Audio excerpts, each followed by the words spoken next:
All right, 17 minutes past. Back to Cairo in a moment here. First, though, in this country, a brand new poll finding Americans divided over how best to cut spending. A Gallup poll shows 39% favor the president's plan to freeze discretionary domestic spending for 5 years. 41% like the Republicans' idea to roll it back to 2008 levels or beyond. My next guest has been pushing for a constitutional amendment to balance the budget for years. So far unsuccessful. The Ohio Republican Senator Rob Portman with me now. Hi, Senator. Good morning to you. Bill, how are you? Thanks for having me on. Why has that failed to gain any traction? Well, first of all, we're looking at the biggest deficit in the history of our country this year. We just learned this week. And we're looking at a $14 trillion debt that's likely to double in the next 10 years. So I think the balanced budget is going to start to gain traction. I was interested in your poll results. The American people get it. The voters in Ohio get it. We need to get the spending under control. The president's saying we can't reduce spending, but we have to. We have to, just as every family has to and every business has to, when they overspend. Do you think Washington gets it? I mean, where's the sense of urgency? I mean, we hear it from our viewers every day. I think the greater part of the American people, they feel it. But I don't think they get the sense that Washington gets it. Why is that? Well, I think you're right. I listened to the president's speech very carefully the other night. It was an eloquent speech. He gave a good speech as always, but it was almost like he was living in another world as it relates to the budget deficit, the debt, and the fiscal crisis that we face. Because you can't look at these numbers and not realize we need to take action and take it now. And it's about the economy today, Bill.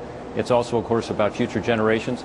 It's about America being strong. If we're not fiscally strong and economically strong, we can't help influence events around the world as we see in Cairo today because we don't have the strength here at home. So this is a moment of truth. We need to get our act together here in Washington, begin to reduce the spending, begin to grow the economy, and get our fiscal house back in order. I know this week at the head of the CBO, during a hearing, you were questioning him about what is the biggest drag in the American economy. And it kept coming back to health care costs. An aging population, health care costs rising by the month, by the year, higher and higher. To the point you're making there, though, Paul Ryan, the Republican from Wisconsin, the other night said, we're at a tipping point. We are. Have we reached that point? But how do we tip it back in our favor?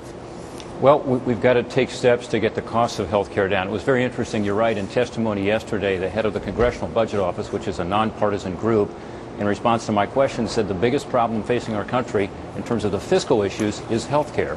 I think he's right. If we don't get health care costs under control, it will end up bankrupting the country. Why? Because it drives the cost of Medicare and Medicaid.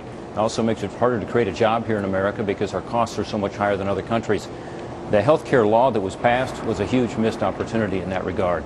This is why we need to go back into that law and reduce the costs of health care. The president talked a little about it in the State of the Union. A little bit. I was pleased to hear him say that he'd like to look at medical malpractice and the costs of defensive medicine because that does drive health care costs higher.